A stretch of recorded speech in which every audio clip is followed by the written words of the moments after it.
Bonjour à tous et à toutes. Donc pour le Cercle celtique de Saint-Brieuc, nous allons vous présenter un costume de cérémonie porté dans la commune de Plédran dans les années 1905-1910. Plédran est une commune proche de Saint-Brieuc. La mode qui vous est présentée est la mode pour ce qui concerne la coiffe de Lamballe-Montcontour, étant entendu qu'à Plédran était portée une coiffe concurrente qui était aussi un bonnet carré et qui était le bonnet carré d'Iffignac. Donc dans le dossier qui a été fourni, on voit bien que la configuration de la commune de Plédran, il y a une partie du territoire qui rentre dans le territoire d'Iffignac, et c'est vraisemblablement dans cette zone-là que était porté le bonnet carré à la mode d'Iffignac. Mais majoritairement, sur la commune de Plédran, était porté ce bonnet carré à la mode de Lamballe-Montcontour. Voilà donc pour les éléments de présentation générale. Donc ce bonnet carré appartient donc à la famille des coiffes dites galaises, classées par René-Yves Creston dans la Bretagne médiane, qui part en fait de la baie de Saint-Brieuc jusqu'à l'estuaire de la Vilaine. Sur la présentation générale du costume, on a donc une coiffe qui est composée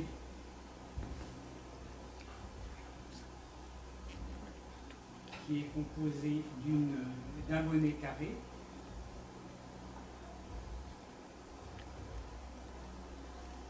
et d'une sous-coiffe composée d'une passe, d'un fond qu'on ne voit pas, sur lequel est rabattu le catogan, les cheveux en catogan, un catogan très, très serré, et donc deux mentonnières appelées aussi tirettes, qui en fait servent au maintien de la sous-coiffe et qui sont nouées au nœud assez ostentatoire, et qui a contribué au succès de cette coiffe par rapport notamment au bonnet carré blond. Le costume en lui-même, donc c'est un costume à la mode des villes, hein, comme partout en Penthièvre, en Haute-Bretagne, voire en Trégor. Les femmes portent les modes citadines depuis déjà la fin du XVIIIe. Donc pour l'époque concernée, les femmes sont habillées dans la présentation qui vous est faite en taille, c'est-à-dire qu'elles ont abandonné le grand châle et forcément le tablier, puisque le tablier participait au maintien du grand châle. Ce costume était porté plutôt dans les années concernées, plutôt par les jeunes générations. Les anciennes générations continuaient à porter le grand châle et le tablier.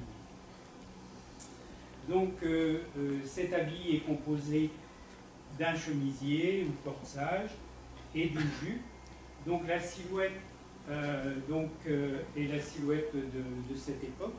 En fait, avec donc pour la jupe, la silhouette est ramenée en arrière, en fait, avec l'effet des gaudrons qui sont réalisés sur très serrés, qui sont réalisés sur à peu près 15 cm, et donc un pli plat à l'avant.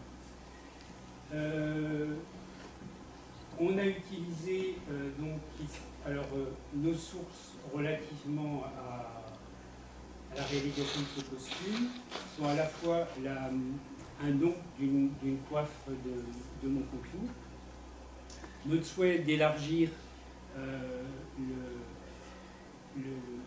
patrimoine du cercle aux coiffes de la région de Saint-Brieuc, et puis l'opportunité d'intégrer donc ces nouvelles coiffes dans le cadre de la chorégraphie qu'on réalise cette année, qui représente des fêtes qui étaient organisées dans la baie de Saint-Brieuc, et où se retrouvaient différentes communautés villageoises des environs. On a utilisé des costumes qui existaient déjà, des pièces qui existaient, on a enrichi pour l'occasion. Sur les plastrons, on a rajouté de la dentelle. Et on a aussi introduit des filets de soie, des filets de soie. Donc ces trois corsages présentent en fait un plastron à plis.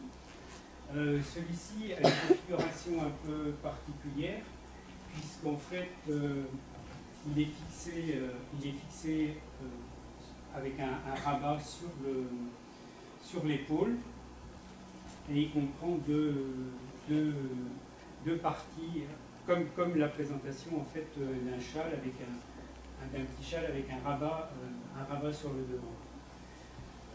Au niveau des matériaux, c'est principalement donc de l'ottoman.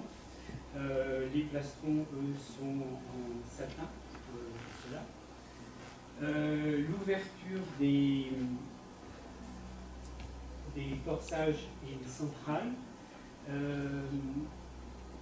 sauf sur celui-ci.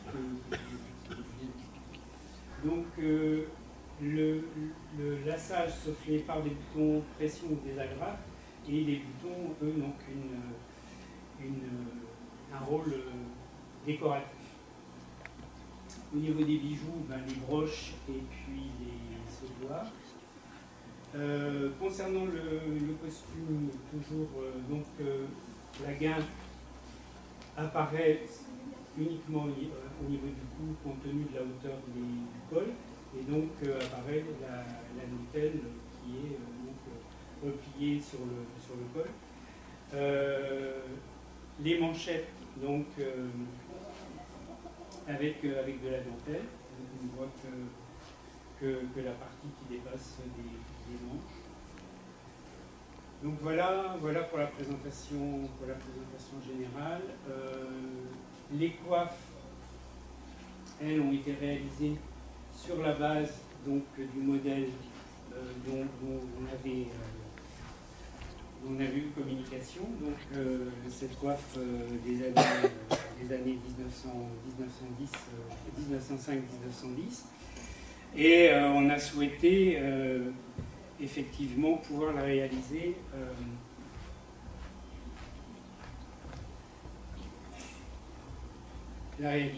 en tulle et filet brodé. De la même façon que les mentonnières, on a fait le choix de les réaliser elles aussi en filet brodé. Alors à cet effet, il y a une personne du cercle, qui s'appelle Soisy Notré, qui a donc suivi une formation à l'association Hygiène Aspéré d'Arbreau de Plouénan, qui initie à ces techniques et qui reconstitue des coiffes de différentes modes, de différentes guises, qui ont été réalisées au filet brodé. Donc on a utilisé ce support-là.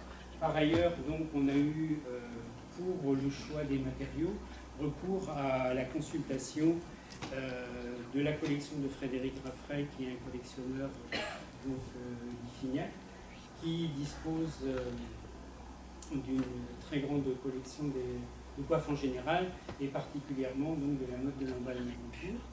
Donc ce qu'on a pu constater, c'est qu'il y a une très grande diversité des matériaux utilisés, tant pour la coiffe que pour la sous-coiffe. Donc ça peut être de la gaze, ça peut être du tulle, ça peut être dans le tulle du tulle simple, du tulle brodé, du tulle avec application, du filet mécanique, du filet brodé noué, du filet réalisé.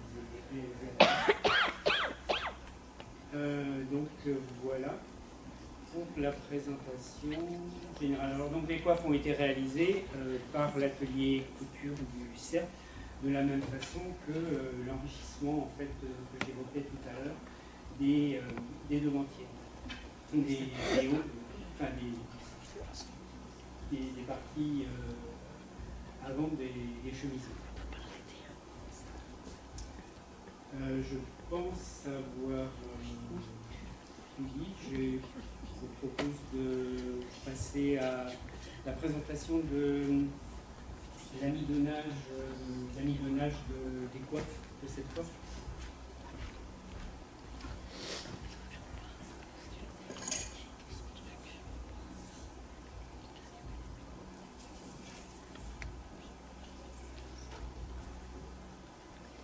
Donc, je vais commencer par la sous-coiffe.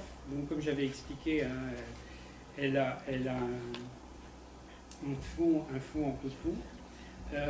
Donc, on a choisi de reproduire cette forme-là, qui est une forme qu'on connaissait et qui existait donc, à Plédran, mais qu'on maîtrise puisqu'elle existe dans la mode de Bifignac et Langueux que l'on porte. Sinon, il existe des fonds en forme un peu de serrure. Sur la passe, donc, il y a différents matériaux, comme j'ai eu l'occasion de l'expliquer. Et tout à l'heure, je n'ai pas cité le crochet. Là, on a retenu le crochet pour une raison bien simple, c'est sa souplesse. Et du coup, la facilité d'adaptation à la morphologie de la tête des femmes, pour en fait, dans la mesure où c'est porté par différentes personnes, qui est une adaptabilité. Ce fond comprend une goulotte avec un lacet de serrage, et ce lacet de serrage donc, est remonté à la pose, est remonté sur la passe et fixé sur la passe. Le fond est légèrement amidonné, étant entendu qu'il doit participer comme la passe à l'adaptation à la morphologie de la tête de la femme. Les mentonnières ou tirettes, elles, sont amidonnées à plat. Elles sont amidonnées, donc l'amidonnage que je réalise est un amidonnage donc, à l'amidon de riz et à amidon cuit. C'est un amidon qui ne doit pas être trop épais, puisque c'est vrai qu'il faut pouvoir après nouer les tirettes. Et de la même façon, les coiffes ne nécessitent pas non plus d'être extrêmement rigides. Donc ce repassage, je le réalise à plat. Donc auparavant, quand j'ai fait sécher, j'ai bien pris soin d'écarter et de tendre tout ce qui est bordure de filet brodé. Quand ça sèche, ça a tendance à se rétracter. Après, avant de repasser, j'utilise la pointe d'une aiguille à tricoter pour étirer, de façon à avoir un bord relativement esthétique. Voilà pour la sous-coiffe, la partie la plus facile. Donc, la coiffe dépliée se présente sous cette forme. Donc, il y a un fond plus ou moins rectangulaire.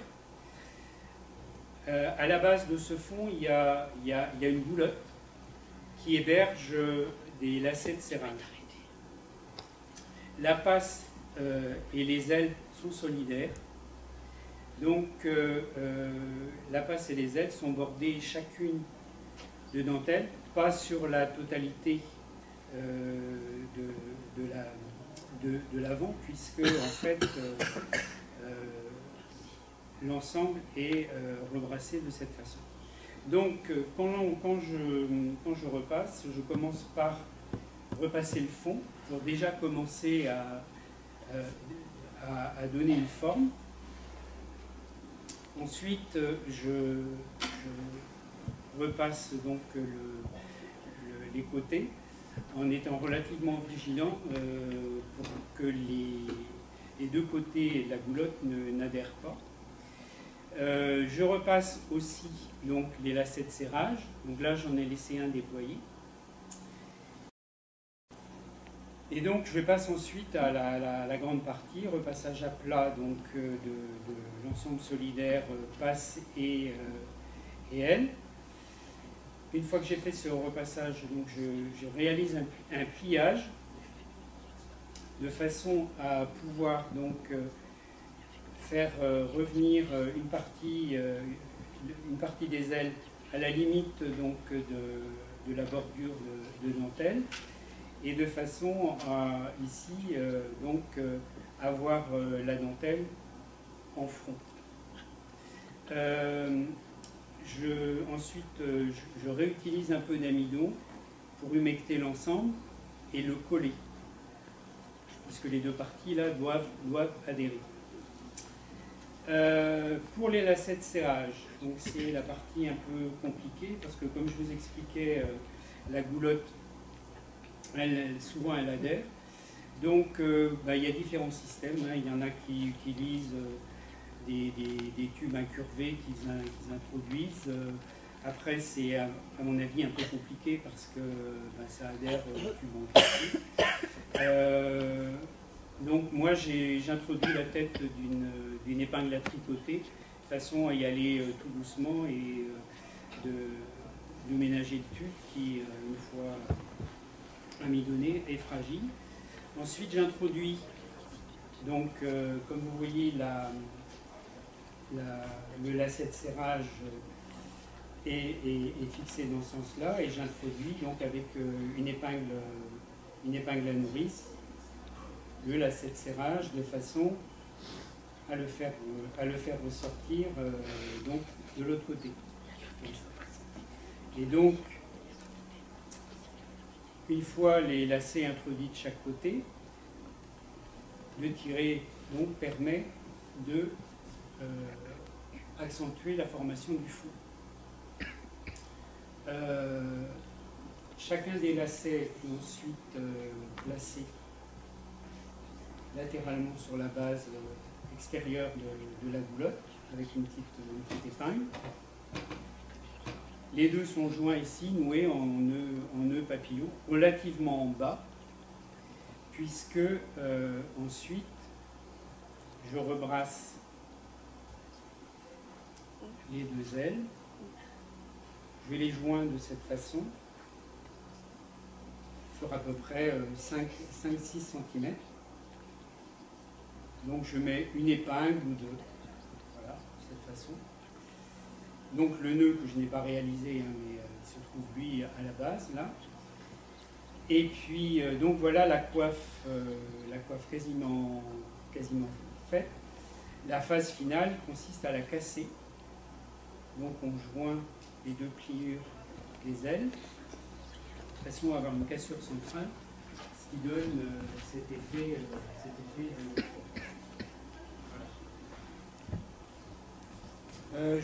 J'espère avoir été clair.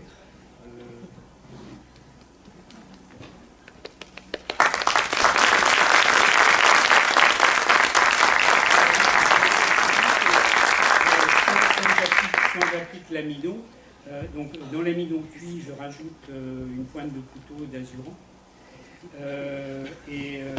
Quand j'applique l'amidon, en fait, je masse le tube pour qu'il n'y ait pas de grumeaux et de mailles de tulle qui sont encombrées par l'amidon.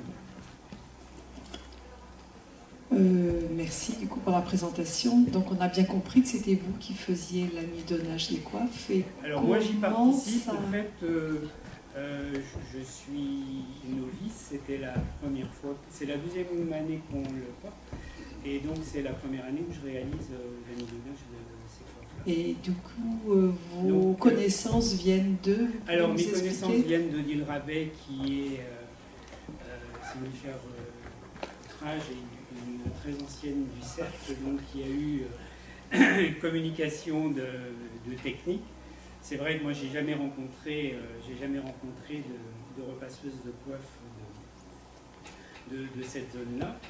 Après, dans l'amidonnage de repassage de coiffe, quand on connaît le résultat, après chacun adapte ses techniques. Je connais quelqu'un qui, bien connu, qui lui laisse les lacets de serrage à l'intérieur, et pendant toute la période de séchage de l'amidon, active la goulotte pour pas que ça adhère. Bon, j'ai pas tenté, Je vais revenir en particulier sur la sous-coiffe et les tirettes. Oui. Avec lesquels on forme un nœud. Là, on voit sur certains des modèles qui sont là aujourd'hui, certaines portent le nœud à gauche, d'autres à droite. Est-ce qu'il y a une signification ou pas du tout? Il n'y a aucune signification, comme dans le bonnet de Saint-Brieuc, comme dans le bonnet carré de la mode d'Iffignac. En fait, c'est vrai que sur l'iconographie, tous les nœuds sont à gauche. Et donc, cette année, j'ai pris le parti d'en faire à gauche et à droite. J'ai tendance à penser que les femmes, quand elles le font, quand elles sont droitières, en fait, quand on fait le nœud, bon, je vais être très belle, quand on fait le nœud, donc je vais le faire à droite, ça c'est la tirette de tension. Ensuite, c'est plus compliqué avec celui-là. Ça se tire comme ça. J'ai pas de glace. Ça se passe de cette façon-là, je pense. Odile, dis-moi si je suis là. Et on fait la boucle par en bas. Donc ça doit être très moche. C'est ça, mais on voit ce que je fais. Ensuite, on tire le nœud vers le bas. Ah non, pas de photo, s'il vous plaît. Pas trop. On tire le nœud vers le bas.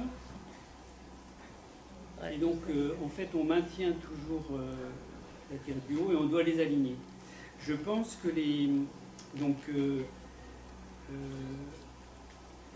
femmes, quand elles le faisaient elles-mêmes, elles devaient fixer la tirette de fixation, elles devaient le fixer sur la sous-coiffe pour maintenir. Pour qu'elle ne bouge pas. Je vais pas en dépêtrer, voilà. Démonstration pas probante, mais je n'en ai pas tous les matins. Donc on comprend que c'est plutôt une notion personnelle de droitière gauchère, tout simplement, plutôt qu'une situation sociale ou... Oui, ça n'a aucun lien avec le statut matrimonial, par exemple. Voilà. Donc, moi, l'explication que je donne sur le fait que sur les iconographies, les nœuds sont à gauche, je pense que, étant droitière, je ne sais pas, c'était lié, je pense, à la dextérité manuelle d'un côté ou de l'autre, mais il n'y avait pas de signification. Et sur la coiffe, j'ai encore une dernière... Alors c'est plus une observation qu'une question, mais vraiment je trouve ça très intéressant. On voit que la dentelle ne fait pas tout le tour. Oui. Et alors pourquoi? Pourquoi? Parce que, je pensais l'avoir expliqué, la dentelle ne fait pas tout le tour, pour la bonne raison que... elle ne fait pas tout le tour, puisque en fait, une fois le repliage de l'ensemble passe et ce qui est visible, c'est ça, à la base, ici, et ça sur le devant. Et donc, ici, ça n'aurait pas d'intérêt, puisqu'il y aurait un double rang. On dirait qu'il y en a ici, mais... Donc celle-ci, elle est en tulle simple avec de la dentelle mécanique. Enfin, comme j'ai expliqué, il y avait une combinaison et une richesse des matériaux, et à toutes les époques. Milieu 19e, Frédéric Raffray en a, ce sont des grandes. Là, c'est vrai que c'est plutôt du coton, mais très vite, la richesse des matériaux est apparue. Alors cette coiffe est devenue beaucoup plus petite. On a été porté jusque dans les années 30. Et les lacets de serrage ont disparu, ce qui fait que pour faire le fond, les personnes qui amilonaient faisaient des plis marqués et qu'elles marquaient au fer pour faire le fond des plis. Merci.